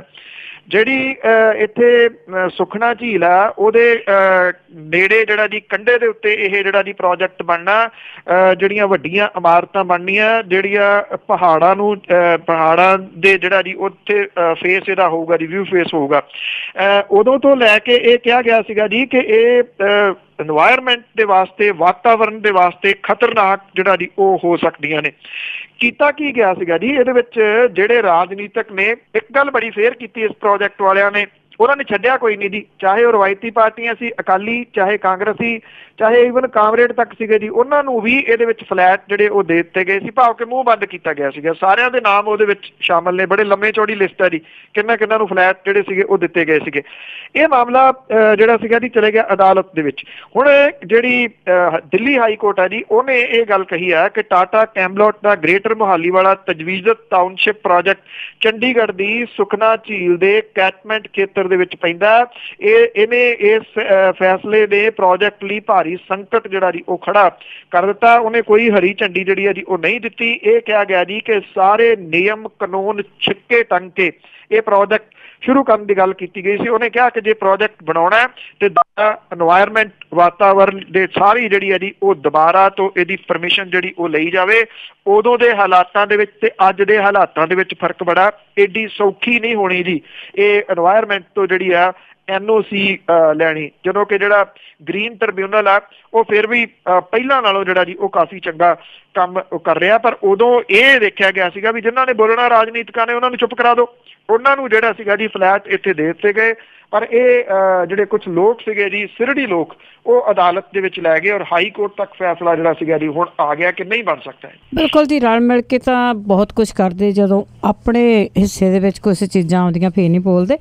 ਤਾਂ ਅੱਗੇ ਆਪਾਂ ਕੈਪਟਨ ਅਮਰਿੰਦਰ ਸਿੰਘ ਦੀ ਗੱਲ ਕਰੀਏ। ਜਿਸ ਤਰ੍ਹਾਂ ਕੈਨੇਡਾ ਦੇ ਡਿਫੈਂਸ ਮਿਨਿਸਟਰ ਆ ਰਹੇ ਆ ਤੇ ਹਰਜੀਤ ਸਿੰਘ, ਤੇ ਇਹਨਾਂ ਨੇ ਉਹਨਾਂ ਨੂੰ ਮਿਲਣ ਤੋਂ ਨਾ ਕੀਤੀ ਹੈ। ਵੈਸੇ ਇਹ ਗੱਲ ਜਿਹੜੀ ਇਹਦੀ ਕਿਸੇ ਦੇ ਵੀ ਹਲਕ ਤੋਂ ਥੱਲੇ ਜਿਹੜੀ ਉਹ ਉਤਰ ਨਹੀਂ ਰਹੀ ਜੀ ਕਿ ਕੈਪਟਨ ਅਮਰਿੰਦਰ ਸਿੰਘ ਹੋਰਾਂ ਨੇ ਕੀ ਸੋਚ ਕੇ ਜਿਹੜਾ ਜੀ ਇਹ ਜਵਾਬ ਦਿੱਤਾ। ਉਹਨਾਂ ਦੇ ਕਿਹੜੇ ਸਲਾਹਕਾਰ ਨੇ ਉਹਨਾਂ ਨੂੰ ਇਹ ਕਿਹਾ ਜੀ ਕਿ ਇਹ ਇੱਕ ਵੱਡੇ ਮੁਲਕ ਦਾ ਡਿਫੈਂਸ ਮਿਨਿਸਟਰ ਜਿਹੜਾ ਜੀ ਉਹ ਆ ਰਿਹਾ ਹੋਵੇ ਤੇ ਉਹ ਕਹਿਣ ਦੀ ਕਿ ਮੈਂ ਉਹਨੂੰ ਮਿਲਣਾ ਨਹੀਂ ਚਾਹੁੰਦਾ। ਦਿੱਲੀ ਦੇ ਵਿੱਚ ਇੱਕ ਚੈਨਲ ਆ ਜੀ ਜਿਹਦੀ ਇੰਟਰਵਿਊ ਦੇ ਵਿੱਚ ਉਹਨਾਂ ਨੇ ਇਹ ਕਿਹਾ ਕਿ ਹਰਜੀਤ ਸਿੰਘ ਸੱਜਣ ਜਿਹੜੇ ਨੇ ਉਹ ਖਾਲਿਸਤਾਨੀਆਂ ਦੇ ਹਮਦਰਦ ਨੇ, ਤੇ ਉਹਨਾਂ ਨੇ ਕਿਹਾ ਕਿ ਇਸੇ ਮਹੀਨੇ ਦੇ ਅਖੀਰ ਦੇ ਵਿੱਚ ਇੰਡੋ ਕੈਨੇਡੀਅਨ ਮੀਟ ਦੇ ਵਿੱਚ ਸ਼ਾਮਲ ਹੋਣ ਦੇ ਵਾਸਤੇ ਉਹ ਭਾਰਤ ਜਿਹੜੇ ਆ ਰਹੇ ਨੇ। ਪਰ ਉਹਨਾਂ ਕਿਹਾ ਕਿ ਮੈਂ ਉਹਨਾਂ ਨੂੰ ਜਿਹੜਾ ਜੀ ਉਹ ਨਹੀਂ ਮਿਲੂਗਾ ਕਿਉਂਕਿ ਉਹਨਾਂ ਦਾ ਪਿਛੋਕੜ ਜਿਹੜਾ ਜੀ ਉਹ ਖਾਲਿਸਤਾਨੀ ਹੈਗਾ ਜੀ। ਉਹਨਾਂ ਨੇ ਕਿਹਾ ਕਿ ਜਿਹੜੇ ਹਰਜੀਤ ਸਿੰਘ ਸਾਜਣ ਨੇ ਉਹਨਾਂ ਦੇ ਪਿਤਾ ਵੀ ਖਾਲਿਸਤਾਨੀਆਂ ਦੇ ਹਮਦਰਦ ਜਿਹੜਾ ਉਹ ਰਹੇ ਨੇ। ਕੈਨੇਡਾ ਦੀ ਸਰਕਾਰ ਦੇ ਵਿੱਚ 5 ਖਾਲਿਸਤਾਨੀ ਹਮਦਰਦ ਨੇ ਜਿਨ੍ਹਾਂ ਦੇ ਨਾਲ ਉਹ ਕੋਈ ਸੰਬੰਧ ਜਿਹੜਾ ਜੀ ਉਹ ਨਹੀਂ ਰੱਖਣਗੇ। ਉਹਨਾਂ ਨੇ ਕਿਹਾ ਕਿ ਇਹਨਾਂ ਖਾਲਿਸਤਾਨੀ ਖਾਲਿਸਤਾਨੀ ਹਮਾਇਤੀਆਂ ਨੇ ਪਿਛਲੇ ਸਾਲ ਕੈਨੇਡਾ ਦੀ ਸਰਕਾਰ ਦੇ ਉੱਤੇ ਦਬਾਅ ਪਾ ਕੇ ਉਸ ਮੁਲਕ ਦੇ ਵਿੱਚ ਮੇਰਾ ਦਾਖਲਾ ਰੁਕਵਾਇਆ ਸੀਗਾ, ਜਿੱਥੇ ਮੈਂ ਆਪਣੇ ਪੰਜਾਬੀ ਭਰਾਵਾਂ ਨੂੰ ਮਿਲਣ ਜਿਹੜਾ ਉਹ ਜਾਣਾ ਚਾਹੁੰਦਾ ਸੀਗਾ, ਨਾ ਕਿ ਚੋਣ ਪ੍ਰਚਾਰ ਜਿਹੜਾ ਜੀ ਉਹ ਕਰਨ ਦੇ ਵਾਸਤੇ। ਕੈਪਟਨ ਅਮਰਿੰਦਰ ਸਿੰਘ ਹੋਰਾਂ ਨੇ ਜਿਹੜੀ ਇਹ ਵੀ ਗੱਲ ਜਿਹੜੀ ਇਹਦੀ ਕਹੀ ਆ ਕਿ ਜਿਹੜੀ ਉੱਥੋਂ ਦੀ ਸਰਕਾਰ ਹੈ ਉਹਨਾਂ ਨੂੰ ਇੱਕ ਰੋਸ ਪੱਤਰ ਵੀ ਉਹਨਾਂ ਨੇ ਲਿਖਿਆ ਸੀਗਾ ਕਿ ਕੈਨੇਡਾ ਦੇ ਹਾਈ ਕਮਿਸ਼ਨਰ ਨੂੰ ਵੀ ਮਿਲਣ ਤੋਂ ਜਿਹੜੀ ਇਹਦੀ ਉਹ ਨਾ ਕਰ ਦਿੱਤੀ ਸੀਗੀ। ਉਹਨਾਂ ਨੇ ਕਿਹਾ ਕਿ ਉਹਨਾਂ ਦੇ ਨਾਲ ਜਦੋਂ ਪੱਖਪਾਤ ਕੀਤਾ ਗਿਆ ਸੀਗਾ ਤਾਂ ਫਿਰ ਉਹ ਕਿਉਂ ਜਿਹੜਾ ਜੀ ਉਹ ਮਿਲਣ। ਐਕਚੁਅਲੀ ਇਹ ਹੈ ਜੀ ਕਿ ਸ਼ਾਇਦ ਵਿਦੇਸ਼ਾਂ ਦੇ ਵਿੱਚੋਂ ਜਿਹੜੀ ਬਹੁਤੀ ਸਪੋਰਟ ਸੀ ਉਹ ਇੱਕ ਪਾਰਟੀ ਨੂੰ ਮਿਲਦੀ ਰਹੀ। ਇਹ ਕਿਤੇ ਨਾ ਕਿਤੇ ਜਿਹੜੀ ਹੈ ਜੀ ਉਹ ਦੁੱਖ ਦੀ ਰਗ ਹੈ। ਜੇ ਮੰਨ ਲਓ ਕੈਪਟਨ ਅਮਰਿੰਦਰ ਸਿੰਘ ਹੋਰੀ ਉਦੋਂ ਜਿਹੜਾ ਜਾਣਾ ਚਾਹੁੰਦੇ ਸੀਗੇ ਉਹਨਾਂ ਨਹੀਂ ਦਿੱਤਾ ਗਿਆ, ਜੇ ਹੁਣ ਚੀਫ ਮਿਨਿਸਟਰ ਦੇ ਤੌਰ ਦੇ ਉੱਤੇ ਉਹ ਜਾਂਦੇ ਨੇ ਕੈਨੇਡਾ, ਮੇਰਾ ਨਹੀਂ ਖਿਆਲ ਸਰਕਾਰ ਜਿਹੜੀ ਹੈ ਜੀ ਉਹਨਾਂ ਨੂੰ ਰੋਕੂਗੀ ਹੁਣ, ਕਿਉਂਕਿ ਉਹ ਪੰਜਾਬ ਦੇ ਮੁੱਖ ਮੰਤਰੀ ਨੇ, ਉਦੋਂ ਇੱਕ ਸਿਆਸੀ ਪਾਰਟੀ ਦੇ ਆਗੂ ਸਨ। ਬਹੁਤ ਫਰਕ ਹੈ ਦੋ ਚੀਜ਼ਾਂ ਦੇ ਵਿੱਚ ਜਿਹੜਾ ਜੀ। ਸੋ ਅਮਰੀਕਾ ਦੇ ਵਿੱਚ ਵੀ ਡਿਨਾਈ ਕੀਤਾ ਗਿਆ ਸੀ ਨਰਿੰਦਰ ਮੋਦੀ ਹੋਰਾਂ ਨੂੰ ਜਿਹੜਾ ਜੀ ਵੀਜ਼ਾ ਦੇਣ ਤੋਂ। ਜਦੋਂ ਉਹ ਪ੍ਰਧਾਨ ਮੰਤਰੀ ਬਣ ਗਏ ਉਹਨਾਂ ਤਾਂ ਕਿਹਾ ਨਹੀਂ ਕਿ ਉਹ ਕਿਸੇ ਨੂੰ ਅਮਰੀਕਾ ਵਾਲੇ ਨੂੰ ਜਿਹੜਾ ਜੀ ਉਹ ਮਿਲਣਾ ਨਹੀਂ ਚਾਹੁੰਦੇ। ਮੇਰਾ ਖਿਆਲ ਕਿਤੋਂ ਨਾ ਕਿਤੋਂ ਇਹ ਗਲਤ ਜਿਹੜੀ ਹੈ ਜੀ ਉਹਨਾਂ ਨੂੰ ਫੀਡਬੈਕ ਦਿੱਤੀ ਗਈ ਆ, ਜਿਹੜੀ ਨਿਰਸੰਦੇਹ ਜਿਹੜੇ ਪ੍ਰਵਾਸੀ ਪੰਜਾਬੀ ਨੇ ਉਹਨਾਂ ਨੂੰ ਨਿਰਾਸ਼ ਕੀਤਾ ਉਹਨਾਂ ਦੇ ਇਸ ਬਿਆਨ ਨੇ, ਜਿਹਦੇ ਉੱਤੇ ਦੁਬਾਰਾ ਗੌਰ ਜਿਹੜਾ ਜੀ ਉਹ ਹੋਣਾ ਚਾਹੀਦਾ ਜੀ ਕਿ ਕੀ ਰੀਜ਼ਨ ਰਿਹਾ ਉਹ ਜਿਹੜਾ ਜੀ ਨਾ ਕਰਨੀ ਮੁੱਖ ਮੰਤਰੀ ਵੱਲੋਂ, ਕਿਉਂਕਿ ਉਹ ਸੂਬੇ ਦੇ ਮੁੱਖ ਮੰਤਰੀ ਨੇ, ਹੁਣ ਉਹ ਕਿਸੇ ਪਾਰਟੀ ਦੇ ਨਹੀਂ, ਇਸ ਕਰਕੇ ਦੁਬਾਰਾ ਉਹਨਾਂ ਨੂੰ ਸੋਚਣਾ ਚਾਹੀਦਾ ਜੀ। ਹਾਂ ਬਿਲਕੁਲ ਜੀ, ਉਹਨਾਂ ਨੂੰ ਇਹ ਵੀ ਯਾਦ ਭੁੱਲ ਗਿਆ ਕਿ ਜਦੋਂ ਉਹਨਾਂ ਨੇ ਅਸਤੀਫਾ ਦਿੱਤਾ ਤੇ ਉਸ ਵੇਲੇ ਖਾਲਿਸਤਾਨ ਦੇ ਹੱਕ ਦੇ ਵਿੱਚ ਹੀ ਅਸਤੀਫਾ ਦਿੱਤਾ ਸੀਗਾ, ਤੇ ਪਰ ਪਤਾ ਨਹੀਂ ਨਿੱਜੀ ਕਿਰਨਾਂ ਕੱਢਣ ਤੇ ਕਿਉਂ ਹੋਏ ਆ। ਤੇ ਅੱਗੇ ਆਪਾਂ ਬੇਅਦਬੀ ਦੀਆਂ ਘਟਨਾਵਾਂ ਦੀ ਜੇ ਗੱਲ ਕਰੀਏ, 2 ਸਾਲ ਬੀਤਣ ਬਾਅਦ ਵੀ ਪੁਲਿਸ ਦੇ ਹੱਥ ਕੁਛ ਨਹੀਂ ਲੱਗਾ। ਬਿਲਕੁਲ ਜੀ, ਇਹ ਜਿਹੜਾ ਮਾਮਲਾ ਲੱਗੂਗਾ ਕੁਛ ਹੱਥ, ਇਹ ਵੀ ਆਪਣੇ ਆਪ ਦੇ ਵਿੱਚ ਜਿਹੜਾ ਜੀ ਉਹ ਵੱਡਾ ਸਵਾਲ ਹੈ ਜੀ। ਜਿਹੜੀਆਂ 100 ਦੇ ਤੋਂ ਵੱਧ ਜਿਹੜੀਆਂ ਜੀ ਉਹ ਘਟਨਾਵਾਂ ਵਾਪਰੀਆਂ, ਇਹਦੇ ਵਿੱਚ ਜਿਹੜਾ ਜੀ ਬਹੁਤ ਜ਼ਿਆਦਾ ਹੀ ਮਾਮਲੇ ਨੇ, ਉਹਦੇ ਵਿੱਚ ਸ਼ੱਕੀ ਵਿਅਕਤੀਆਂ ਦਾ ਕੋਈ ਜਿਹੜਾ ਜੀ ਉਹ ਪਤਾ ਪੁਲਿਸ ਜਿਹੜੀ ਉਹ ਨਹੀਂ ਲਾ ਸਕੀ। ਜਿਹੜੀ ਬੇਅਦਬੀ ਮਾਮਲਿਆਂ ਸੰਬੰਧੀ ਪੰਜਾਬ ਪੁਲਿਸ ਦੀ ਜਿਹੜੀ ਇਹ ਪਹਿਲੀ ਹੈ ਡਿਟੇਲ ਦੇ ਵਿੱਚ ਜਿਹੜੀ ਉਹਨਾਂ ਨੇ ਜਾਰੀ ਕੀਤੀ ਹੈ ਰਿਪੋਰਟ ਆਪਣੀ, ਜਿਹਦੇ ਵਿੱਚ ਉਹ ਕਹਿੰਦੇ ਨੇ ਕਿ ਕੁਛ ਨਹੀਂ ਜਿਹੜਾ ਜੀ ਇਹ ਪਤਾ ਲੱਗਿਆ ਕਿ ਇਹ ਲੋਕ ਕੌਣ ਸਨ, ਇਹਦੇ ਪਿੱਛੇ ਜਿਹੜੀ ਦੀ ਉਹ ਕਹਾਣੀ ਕੀ ਸੀਗੀ। ਇਸ ਮਾਮਲੇ ਦੀ ਡੂੰਘਾਈ ਤੱਕ ਜਾਣ ਦੇ ਵਾਸਤੇ ਰਿਪੋਰਟ ਤਿਆਰ ਕੀਤੀ ਗਈ ਹੈ। ਜਦੋਂ ਡੂੰਘਾਈ ਤੱਕ ਜਾਣ ਲਈ ਰਿਪੋਰਟ ਤਿਆਰ ਕੀਤੀ ਗਈ ਆ ਤੇ ਫਿਰ ਡੂੰਘਾਈ ਤੱਕ ਗਈ ਕਿਉਂ ਨਹੀਂ?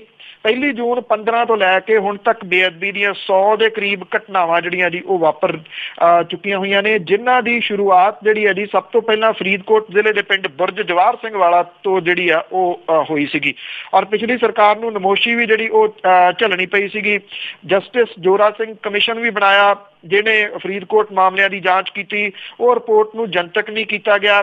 ਇਹ ਕਿਹਾ ਗਿਆ ਜੀ ਕਿ ਇਹ ਰਿਪੋਰਟ ਦੇ ਵਿੱਚ ਕੁਝ ਨਹੀਂ ਹੈਗਾ, ਇਸ ਕਰਕੇ ਇਹ ਤਕਰੀਬਨ ਰੱਦ ਜਿਹੜੀ ਹੈ ਜੀ ਉਹ ਕੀਤੀ ਜਾ ਚੁੱਕੀ ਹੈ। ਔਰ ਇਹ ਕਿਹਾ ਜਾ ਰਿਹਾ ਹੈ ਵੀ ਕਨਸੂਆਂ ਚੱਲ ਰਹੀਆਂ ਨੇ ਕਿ ਨਵਾਂ ਕਮਿਸ਼ਨ ਜਿਹੜਾ ਜੀ ਉਹ ਬਣੂਗਾ ਤੇ ਉਹ ਜਾਂਚ ਜਿਹੜੀ ਹੈ ਇਹਦੀ ਕਰੂਗਾ। ਹੁਣ ਵੇਖਣ ਵਾਲੀ ਗੱਲ ਜਿਹੜੀ ਹੈ ਜੀ ਇਹ ਹੋਊਗੀ ਕਿ ਨਵਾਂ ਕਮਿਸ਼ਨ ਬਣੂਗਾ, ਉਹ ਕੀ ਜਾਂਚ ਕਰੂਗਾ। ਹੁਣ ਤੱਕ ਪੁਲਿਸ ਨੂੰ ਕਿਉਂ ਨਹੀਂ ਕੁਝ ਵੀ ਜਿਹੜਾ ਜੀ ਉਹ ਲੱਭਿਆ? ਇਹ ਕਈ ਸਵਾਲ ਜਿਹੜੇ ਆ ਜੀ ਉਹ ਖੜੇ ਨੇ ਇਸ ਸਾਰੇ ਮਸਲੇ ਦੇ ਉੱਤੇ। ਸਵਾਲ ਤਾਂ ਇਸ ਪੱਖੋਂ ਵੀ ਖੜੇ ਨੇ ਕਿ ਜਿਹੜੀ CBI ਦੀ ਜਾਂਚ ਹੈ ਉਹ ਵੀ ਕਿਸੇ ਤਣ ਪੱਤਣ ਨਹੀਂ ਲੱਗੀ। ਇਹਦੇ ਦੌਰਾਨ ਜਿਹੜੀਆਂ ਬਾਕੀ ਘਟਨਾਵਾਂ ਵਾਪਰੀਆਂ, ਚਾਹੇ ਉਹ ਜਗਦੀਸ਼ ਗਗਨੇਜਾ ਦਾ ਕਤਲ ਹੋਵੇ, ਚੰਦ ਕੌਰ ਹੋਰਾਂ ਦਾ ਕਤਲ ਹੋਵੇ, 2 ਡੇਰਾ ਪ੍ਰੇਮੀਆਂ ਦਾ ਪਿਓ ਪੁੱਤਾਂ ਦਾ ਕਤਲ ਹੋਵੇ, ਜਿਹਦੇ ਵਿੱਚ ਕੁਝ ਫੋਟੋਆਂ ਵੀ ਜਿਹੜੀਆਂ ਸੀ ਉਹ ਪੁਲਿਸ ਨੇ ਜਾਰੀ ਕਰਤੀਆਂ। 50 ਲੱਖ ਦਾ ਇਨਾਮ ਰੱਖਤਾ, ਇੰਸਪੈਕਟਰ ਰੈਂਕ ਦੀ ਜਿਹੜੀ ਸੀ ਉਹ ਜੌਬ ਦੀ ਗੱਲ ਜਿਹੜੀ ਉਹ ਕਰਤੀ। ਹਾਲਾਂਕਿ ਪਿਛਲੇ ਦਿਨੀ ਆਪਾਂ ਸਾਂਝੀ ਕੀਤੀ ਸੀ ਗੱਲ ਵੀ ਉਹੀ ਚੁੱਕ ਕੇ ਕਿਸੇ ਮੁੰਡੇ ਦੀ ਫੋਟੋ ਜਿਹੜੀ ਸੀ ਉਹ ਲਾਤੀ। ਨਿਕਲਿਆ ਤਾਂ ਉਹਨਾਂ ਚੋਂ ਵੀ ਜਿਹੜਾ ਜੀ ਉਹ ਕੱਖ ਨੀਗਾ ਅਜੇ ਤੱਕ। ਏਡੇ ਇਸ਼ਤਿਹਾਰ ਜਿਹੜੇ ਸੀ ਉਹ ਛਪਵਾ ਕੇ ਫਿਰ ਸਵਾਲ ਜਿਹੜਾ ਜੀ ਇਹ ਪੈਦਾ ਹੋ ਜਾਂਦਾ ਕਿ ਉਹ ਕੌਣ ਲੋਕ ਸਨ, ਕਿਹੜੇ ਇਹਨਾਂ ਘਟਨਾਵਾਂ ਦੇ ਵਾਸਤੇ ਦੋਸ਼ੀ ਨੇ, ਕਿ ਉਹਨਾਂ ਨੂੰ ਅਸਮਾਨ ਖਾ ਗਿਆ ਜਾਂ ਜ਼ਮੀਨ ਨਿਕਲ ਗਈ ਜੀ। ਤੇ ਅੱਗੇ ਆਪਾਂ ਗੱਲ ਕਰਦੇ ਹਾਂ ਜੀ, ਇੱਕ ਵੀਡੀਓ ਵਾਇਰਲ ਹੋਈ ਆ ਦਮਦਮੀ ਟਕਸਾਲ ਦੇ ਵਿਦਿਆਰਥੀ ਵੱਲੋਂ ਬਦਸਲੂਕੀ ਦੀ, ਪਰ ਉਹ ਵਿਦਿਆਰਥੀ ਗਾਇਬ। ਬਿਲਕੁਲ ਜੀ, ਇਹ ਇੱਕ ਸਵਾਲ ਹੀ ਜਿਹੜਾ ਜੀ ਉਹ ਖੜਾ ਹੋ ਗਿਆ ਬਹੁਤ ਵੱਡਾ, ਕਿਉਂਕਿ ਇੱਕ ਵੀਡੀਓ ਵਾਇਰਲ ਹੋਈ ਸੀਗੀ ਲਧਾਈਕੇ ਦੇ ਦਮਦਮੀ ਟਕਸਾਲ ਦੇ ਗੁਰਦੁਆਰਾ ਕਲਿਆਣਸਰ ਦੇ ਵਿੱਚ ਗੁਰਬਾਣੀ ਸਿੱਖ ਰਹੇ ਇੱਕ ਨਾਬਾਲਗ ਵਿਦਿਆਰਥੀ ਨੇ ਇੱਕ ਵੀਡੀਓ ਦੇ ਵਿੱਚ ਆਪਣੇ ਸਾਥੀ ਦੇ ਉੱਤੇ ਬਦਸਲੂਕੀ ਤੇ ਬਦਫੈਲੀ ਕਰਨ ਦੇ ਦੋਸ਼ ਜਿਹੜੇ ਉਹ ਲਾਏ ਸੀਗੇ। ਵੀਡੀਓ ਦੇ ਵਿੱਚ ਦੋਸ਼ ਲਾਉਣ ਵਾਲਾ ਵਿਦਿਆਰਥੀ ਜਿਹੜਾ ਜੀ ਉਹ ਲਾਪਤਾ ਹੋ ਗਿਆ ਤੇ ਉਹਦੀ ਗੁੰਮਸ਼ੁਦਗੀ ਜਿਹੜੀ ਹੈ ਜੀ ਉਹ ਭੇਦ ਬਣ ਗਈ ਆ। ਲੁਧਿਆਣਾ ਜ਼ਿਲ੍ਹੇ ਦਾ ਦਮਦਮੀ ਟਕਸਾਲ ਦਾ ਇਹ 14 ਸਾਲਾ ਵਿਦਿਆਰਥੀ ਕਲਿਆਣਸਰ ਗੁਰਦੁਆਰੇ ਦੇ ਵਿੱਚ ਗੁਰਬਾਣੀ ਸਿੱਖ ਰਿਹਾ ਸੀਗਾ ਜੀ, ਔਰ ਉਹਨੇ ਵੀਡੀਓ ਦੇ ਵਿੱਚ ਕਿਹਾ ਸੀਗਾ ਕਿ ਉਹਦੇ ਨਾਲ ਦੇ ਇੱਕ ਸਾਥੀ ਨੇ ਉਹਦੇ ਨਾਲ ਬਦਫੈਲੀ ਕੀਤੀ ਆ। ਜਦੋਂ ਇਹ ਘਟਨਾ ਵਾਪਰੀ ਉਦੋਂ ਗੁਰਦੁਆਰੇ ਦੇ ਮੁਖੀ ਜਿਹੜਾ ਸੁਰਜੀਤ ਸਿੰਘ ਸੋਂਧੀ ਤੇ ਪ੍ਰਬੰਧਕ ਅਮਰਜੀਤ ਸਿੰਘ ਹੋਰੀ ਉੱਥੇ ਮੌਜੂਦ ਹੈ ਨਹੀਂ ਸੀਗੇ। ਵੀਡੀਓ ਵਾਇਰਲ ਹੋਣ ਤੋਂ ਬਾਅਦ ਨਜ਼ਦੀਕੀ ਪਿੰਡਾਂ ਦੀਆਂ ਪੰਚਾਇਤਾਂ, ਪੇਂਡੂ ਮਜ਼ਦੂਰ ਯੂਨੀਅਨ ਤੇ ਕਿਸਾਨ ਯੂਨੀਅਨ ਜਿਹੜੇ ਸੀਗੇ ਜੀ, ਇਹਨਾਂ ਨੇ ਸੱਚ ਜਾਣਨ ਦੇ ਵਾਸਤੇ ਗੁਰਦੁਆਰੇ ਦੇ ਪ੍ਰਬੰਧਕ ਦੇ ਨਾਲ ਜਿਹੜੀ ਉਹ ਮੀਟਿੰਗ ਕੀਤੀ। ਮੀਟਿੰਗ ਦੌਰਾਨ ਦੋਵਾਂ ਧਿਰਾਂ ਦੇ ਵਿਚਾਲੇ ਤਲਖ ਕਲਾਮੀ ਵੀ ਜਿਹੜੀ ਹੈ ਜੀ ਉਹ ਹੋਈ ਦੱਸੀ ਦੀ ਆ। ਉਦੋਂ ਬਾਅਦ ਹੀ ਇਹ ਜਿਹੜਾ ਸੀਗਾ ਜੀ ਮੁੰਡਾ ਜਿਹੜਾ ਦੋਸ਼ ਲਾਉਣ ਵਾਲਾ ਗਾਇਬ ਹੋ ਗਿਆ। ਹੁਣ ਜਿਹੜੇ ਇਲਾਕੇ ਦੇ ਲੋਕ ਨੇ ਉਹ ਕਹਿੰਦੇ ਨੇ ਕਿ ਪੁਲਿਸ ਇਹਦੀ ਛਾਣਬੀਣ ਕਰੇ ਕਿ ਵੀਡੀਓ ਪਾਉਣ ਵਾਲਾ ਮੁੰਡਾ ਆਖਿਰ ਕਿੱਥੇ ਗਿਆ, ਕੀ ਉਹਨੂੰ ਗਾਇਬ ਕਰ ਦਿੱਤਾ ਗਿਆ ਜਾਂ ਉਹ ਗਾਇਬ ਜਿਹੜਾ ਸੀ ਉਹ ਹੋ ਗਿਆ। ਦੂਜੇ ਪਾਸੇ ਗੁਰਦੁਆਰੇ ਦੇ ਮੁਖੀ ਜਿਹੜਾ ਸੁਰਜੀਤ ਸਿੰਘ ਹੈ ਜੀ, ਉਹ ਇਹ ਕਹਿੰਦਾ ਕਿ ਇਹਦੀ ਇਸ ਘਟਨਾ ਦੇ ਬਾਰੇ ਉਹਨੂੰ ਕੋਈ ਜਾਣਕਾਰੀ ਨਹੀਂ ਗਈ। ਉਹ ਕਹਿੰਦਾ ਜੇ ਕੋਈ ਪੀੜਤ ਵਿਦਿਆਰਥੀ ਹੈ ਤੇ ਉਹ ਆ ਕੇ ਮੇਰੇ ਸਾਹਮਣੇ ਜਿਹੜਾ ਜੀ ਉਹ ਕਵੇ ਤੇ ਫਿਰ ਜਿਹੜਾ ਜੀ ਇਹਦੇ ਉੱਤੇ ਉਹ ਐਕਸ਼ਨ ਲੈਣਗੇ। ਉਹ ਕਹਿੰਦੇ ਜੇ ਕਿਸੇ ਨੇ ਕੋਈ ਗਲਤ ਗੱਲ ਕੀਤੀ ਆ ਤੇ ਇਹਦੇ ਵਾਸਤੇ ਪੂਰਾ ਸਮੁੱਚਾ ਪ੍ਰਬੰਧ ਜਿਹੜਾ ਜੀ ਉਹ ਜ਼ਿੰਮੇਵਾਰ ਕਿਵੇਂ ਹੋ ਗਿਆ। ਸੋ ਗੱਲ ਜਿਹੜੀ ਹੈ ਜੀ ਉੱਥੇ ਹੀ ਖੜੀ ਆ, ਕਿਸੇ ਪਾਸੇ ਜਿਹੜੀ ਉਹ ਲੱਗੀ ਨਹੀਂ, ਪਰ ਭੇਦ ਇਹ ਬਣ ਗਿਆ ਕਿ ਦੋਸ਼ ਲਾਉਣ ਵਾਲਾ ਮੁੰਡਾ ਕਿੱਥੇ ਗਿਆ। ਜੀ ਜੀ। ਤੇ ਅੱਗੇ ਅਖੀਰ ਦੇ ਵਿੱਚ ਆਪਾਂ ਗੱਲ ਕਰਦੇ ਜਿਹੜੇ ਸੰਗਰੂਰ ਤੇ 5 ਪੁਲਿਸ ਵਾਲੇ ਆ ਉਹ ਕੇਸਾਂ ਦੇ ਵਿੱਚ ਫਸੇ ਸੀ, ਉਹਨਾਂ ਦੇ ਵਿੱਚੋਂ 3 ਹਜੇ ਵੀ ਨਜ਼ਰ ਨਹੀਂ ਆ ਰਹੇ। ਇਹ ਬੜਾ ਜਿਹੜਾ ਜੀ ਇੰਟਰਸਟਿੰਗ ਮਾਮਲਾ ਜਿਹੜਾ ਚੱਲਿਆ ਸੀਗਾ। ਇਹਦਾ ਪਿਛੋਕੜ ਐਕਚੁਅਲੀ ਇਹ ਹੈਗਾ ਜੀ ਕਿ ਜਿਹੜੇ ਇੱਕ ਗੈਂਗਸਟਰ ਨੇ ਕਤਲ ਕਰਤਾ ਸੀਗਾ ਇੱਕ ਫਾਈਨੈਂਸਰ ਦਾ ਲੌਂਗੋਵਾਲ ਦੇ ਵਿੱਚ, ਔਰ ਉਹਦੀ ਲਾਸ਼ ਦੇ ਉੱਤੇ ਭੰਗੜੇ ਜਿਹੜੇ ਸੀਗੇ ਜੀ ਉਹ ਪਾਏ ਸੀਗੇ ਗੈਂਗਸਟਰ ਨੇ। ਬਾਅਦ ਦੇ ਵਿੱਚ ਉਹਨੇ ਇੱਕ ਵੀਡੀਓ ਵੀ ਪਾਈ ਸੀ ਫੇਸਬੁੱਕ ਦੇ ਉੱਤੇ। ਜਿਨ੍ਹਾਂ ਨੇ ਉਹ ਵੀਡੀਓ ਸ਼ੇਅਰ ਕੀਤੀ, ਜਿਨ੍ਹਾਂ ਨੇ ਕਮੈਂਟ ਕੀਤੇ, ਜਿਨ੍ਹਾਂ ਨੇ ਲਾਈਕ ਕੀਤੇ, ਪੁਲਿਸ ਨੇ ਇੱਕ ਇੱਕ ਕਰਕੇ ਉਹਨਾਂ ਨੂੰ ਜਿਹੜਾ ਜੀ ਉਹ ਲਿਆਉਣਾ ਸ਼ੁਰੂ ਕਰਤਾ, ਕਿਉਂਕਿ ਪੁਲਿਸ ਨੂੰ ਲੱਗਿਆ ਕਿ ਸੋਨੇ ਦਾ ਆਂਡਾ ਦੇਣ ਵਾਲੀ ਮੁਰਗੀ ਲੱਭ ਗਈ। ਇਹਦੇ ਵਿੱਚ SSP ਤੱਕ ਜਿਹੜੇ ਸੀ ਉਹ ਸ਼ਾਮਲ ਹੋ ਗਏ, SSP ਵੀ ਸ਼ਾਮਲ ਹੋ ਗਏ, DSP ਵੀ ਸ਼ਾਮਲ ਹੋ ਗਏ, ਔਰ SSP ਜਿਹੜੇ ਸੀਗੇ ਇੰਦਰਬੀਰ ਸਿੰਘ ਉਹਨਾਂ ਦੇ ਬਾਰੇ ਦੇ ਵਿੱਚ ਤੇ ਬਾਕੀਆਂ ਦੇ ਬਾਰੇ ਦੇ ਵਿੱਚ। ਹੁਣ ਜਦੋਂ SSP ਉੱਥੇ ਬਦਲ ਗਏ, ਇਮਾਨਦਾਰ ਵਿਅਕਤੀ ਆ ਗਿਆ ਉੱਥੇ ਇੱਕ ਮਨਦੀਪ ਸਿੰਘ ਸਿੱਧੂ ਹੋਰੀ, ਜਦੋਂ ਉਹਨਾਂ ਤੱਕ ਇਹ ਰਿਪੋਰਟ ਜਿਹੜੀ ਸੀ ਉਹ ਗਈ ਤੇ ਉਹਨਾਂ ਨੇ ਸੀਨੀਅਰ ਆਫੀਸਰ ਨੂੰ ਸਾਰੀ ਗੱਲ ਜਿਹੜੀ ਉਹ ਦੱਸੀ ਕਿ ਇਸ ਤਰੀਕੇ ਦੇ ਨਾਲ ਲੱਖਾਂ ਰੁਪਈਏ ਜਿਹੜੇ ਆ ਜੀ ਉਹ ਇਕੱਠੇ ਕਰ ਲਏ ਗਏ। ਇੱਕ ਬੰਦੇ ਨੇ ਆਪਣੀ 1.5 ਕਿੱਲਾ ਜ਼ਮੀਨ ਤੱਕ ਵੇਚੀ, ਕਿਸੇ ਨੇ ਆੜਤੀਆਂ ਤੋਂ ਜਿਹੜੇ ਸੀਗੇ ਜੀ ਉਹ ਵਿਆਜ ਦੇ ਉੱਤੇ ਪੈਸੇ ਫੜ ਕੇ ਪੁਲਿਸ ਨੂੰ ਦਿੱਤੇ। ਪੁਲਿਸ ਕਹਿੰਦੀ ਸੀ ਨਹੀਂ ਤਾਂ ਇਸ ਕੇਸ ਤੁਹਾਨੂੰ ਵੀ ਫਸਾਵਾਂਗੇ। ਉਹ ਗੈਂਗਸਟਰ ਬਾਅਦ ਦੇ ਵਿੱਚ ਜਿਹੜਾ ਜੀ ਉਹ ਫੜਿਆ ਗਿਆ ਸੀਗਾ। ਆ ਕੇ ਤਰੀਕਾ ਦੇਖੋ ਕੀ ਲੱਭਿਆ ਕਿ ਉਹ ਫੇਸਬੁੱਕ ਲੱਭ ਲਈ, ਉੱਥੋਂ ਜਿਹੜਾ ਅੱਗੇ ਤੋਂ ਅੱਗੇ ਜਿਹੜੇ ਸ਼ੇਅਰ ਕਰ ਰਹੇ ਨੇ ਉਹ ਚੁੱਕੀ ਆਓ। ਤੇ ਇਦਾਂ ਦੀ ਵੀਡੀਓ ਜਦੋਂ ਵਾਇਰਲ ਹੁੰਦੀ ਹੈ ਕਿਸੇ ਕਤਲ ਦੀ ਤੇ ਉਹ ਸ਼ੇਅਰਿੰਗ ਵੀ ਬੜੀ ਹੁੰਦੀ ਹੈ ਤੇ ਉਹਦੇ ਉੱਤੇ ਕਮੈਂਟ ਵੀ ਬੜੇ ਹੁੰਦੇ ਆ। ਲੋਕ ਜਿਹੜੇ ਸੀਗੇ ਉਹ ਫਸ ਗਏ। 5 ਜਾਣਿਆਂ ਦੇ ਉੱਤੇ ਮਾਮਲਾ ਜਿਹੜਾ ਜੀ ਉਹ ਦਰਜ ਹੋਇਆ। 5 ਦੇ ਵਿੱਚੋਂ 3 ਜਿਹੜੇ ਅਫਸਰ ਆ ਉਹ ਗਾਇਬ ਜਿਹੜਾ ਜੀ ਉਹ ਦੱਸੀ ਜਾ ਰਹੇ ਨੇ, ਔਰ 3 ਅਧਿਕਾਰੀਆਂ ਨੂੰ ਬਾਰਡਰ ਜਿਹੜੇ 3 ਅਧਿਕਾਰੀ ਨੇ ਉਹਨਾਂ ਦਾ ਬਾਰਡਰ ਰੇਂਜ ਦੇ ਵਿੱਚ ਤਬਾਦਲਾ ਜਿਹੜਾ ਕੀਤਾ ਗਿਆ ਸੀਗਾ। ਉਹ ਅਜੇ ਤੱਕ ਉੱਥੇ ਆਪਣੇ ਜਗ੍ਹਾ ਦੇ ਉੱਤੇ ਡਿਊਟੀ ਦੇ ਉੱਤੇ ਜਿਹੜਾ ਜੀ ਉਹ ਨਹੀਂ ਗਏ। 3 ਮੈਡੀਕਲ ਲੀਵ ਦੇ ਉੱਤੇ ਜਿਹੜੇ ਆ ਉਹ ਚਲੇ ਗਏ ਨੇ। ਇਹਦੇ ਵਿੱਚ ਲੌਂਗੋਵਾਲ ਦਾ SHO Sikandar Singh, border range Tarn Taran, Badrukhan ਦਾ ਚੌਂਕੀ ਇੰਚਾਰਜ ਗੁਰਮੇਲ ਸਿੰਘ ਤੇ ਜੈਲ ਪੋਸਟ ਸੰਗਰੂਰ ਦਾ ਇੰਚਾਰਜ ਬਲਜਿੰਦਰ ਸਿੰਘ ਚੱਡਾ ਜਿਹੜਾ ਜੀ ਉਹ ਸ਼ਾਮਲ ਦੱਸਿਆ ਗਿਆ। ਔਰ ਜਿਹੜੇ SSP ਨੇ ਜੀ ਮੌਜੂਦਾ ਉਹ ਇਹ ਕਹਿੰਦੇ ਨੇ ਕਿ ਅਜੇ ਤੱਕ ਉਹਨਾਂ ਨੂੰ ਕੋਈ ਮੈਡੀਕਲ ਲੀਵ ਜਿਹੜੀ ਆ ਉਹ ਮਿਲੀ ਨਹੀਂ ਗੀ। ਇਹ 3 ਅਧਿਕਾਰੀ ਜਿਹੜੇ ਆ ਜੀ ਉਹ ਗਾਇਬ ਦੱਸੀਦੇ ਨੇ। ਕਿੱਥੇ ਨੇ ਕੁਛ ਨਹੀਂ ਜਿਹੜਾ ਜੀ ਉਹ ਪਤਾ। ਢੰਗ ਤਰੀਕਾ ਦੇਖੋ ਜੀ ਕੋਈ ਨਾ ਕੋਈ ਨਵਾਂ ਜਿਹੜਾ ਉਹ ਪੈਸੇ ਬਣਾਉਣ ਦਾ ਕਿਵੇਂ ਕੱਢਦੇ ਨੇ। ਉਹ ਵੀ ਬੈਠੇ ਬਿਠਾਏ ਜੀ ਅਖੀਰ ਵਿੱਚ ਆਜ਼ਨਾਮਾ ਕਿ ਕੇਸ ਵੱਡੀ ਅਦਾਲਤ ਵਿੱਚ ਪਾਣੀਆਂ ਦਾ ਉੱਤਰ ਦੇਣ ਦੀ ਆਈ ਹੁਣ ਹੱਦ ਬੇਲੀ। ਕੇਸ ਵੱਡੀ ਅਦਾਲਤ ਵਿੱਚ ਪਾਣੀਆਂ ਦਾ ਉੱਤਰ ਦੇਣ ਦੀ ਆਈ ਹੁਣ ਹੱਦ ਬੇਲੀ। ਚੱਲਦਾ ਕੇਸ ਇਹ ਫੜੂਗਾ ਰਾਹ ਕਿਹੜਾ, ਕਿਸ ਦੀ ਕੀਤੀ ਦਲੀਲ ਹੋਊ ਰੱਦ ਬੇਲੀ। ਲਾਇਆ ਪਿਆ ਪੰਜਾਬ ਨੇ ਜ਼ੋਰ ਸਾਰਾ, ਵਾਹਵਾ ਉੱਚਾ ਵਕੀਲਾਂ ਦਾ ਕੱਦ ਬੇਲੀ। ਪਾਣੀ ਵਿੱਚ ਮਧਾਣੀ ਹੁਣ ਮਾਰਨੇ ਲਈ ਮੀਟਿੰਗ ਮੋਦੀ ਨੇ ਲਈ ਆ ਸੱਦ ਬੇਲੀ। ਬਿਨਾਂ ਝਿਜਕ ਅਮਰਿੰਦਰ ਸਿੰਘ ਪੁੱਜ ਜਾਊ ਪਹੁੰਚ ਖੱਟੜ ਵੀ ਵਕਤ ਸਿਰ ਜਾਊ ਬੇਲੀ, ਬਿਨਾਂ ਝਿਜਕ ਅਮਰਿੰਦਰ ਸਿਉ ਪੁੱਜ ਜਾਊ। ਪਹੁੰਚ ਖੱਟੜ ਵੀ ਵਕਤ ਸਿਰ ਜਾਊ ਬੇਲੀ, ਹੋਮ ਵਰਕ ਤੋਂ ਬਿਨਾਂ ਇਹ ਹੋਊ ਮੀਟਿੰਗ, ਸੁਪਨੇ ਸਵਰਗ ਦੇ ਮੋਦੀ ਦਿਖਲਾਊ ਬੇਲੀ। ਜੀ ਥੈਂਕ ਯੂ ਜੀ, ਬਹੁਤ ਧੰਨਵਾਦ। ਮਿਹਰਬਾਨੀ ਜੀ, ਧੰਨਵਾਦ ਜੀ, ਸਤਿ ਸ਼੍ਰੀ ਅਕਾਲ ਜੀ। ਸਰੋਤੇ ਸਾਡੇ ਨਾਲ ਜੁੜੇ ਬਲਤੇਜ ਮੰਨੂ ਸੀ। ਇਸੇ ਦੇ ਨਾਲ ਅੱਜ ਦੀਆਂ ਖਬਰਾਂ ਦਾ ਬੁਲਟਨ ਇੱਥੇ ਹੀ ਸਮਾਪਤ। ਅਗਲੇ ਬੁਲਟਨ ਤੱਕ ਬਲਵਿੰਦਰ ਕੌਰ ਵੱਲੋਂ ਪਿਆਰ ਭਰੀ ਸਤਿ ਸ਼੍ਰੀ ਅਕਾਲ।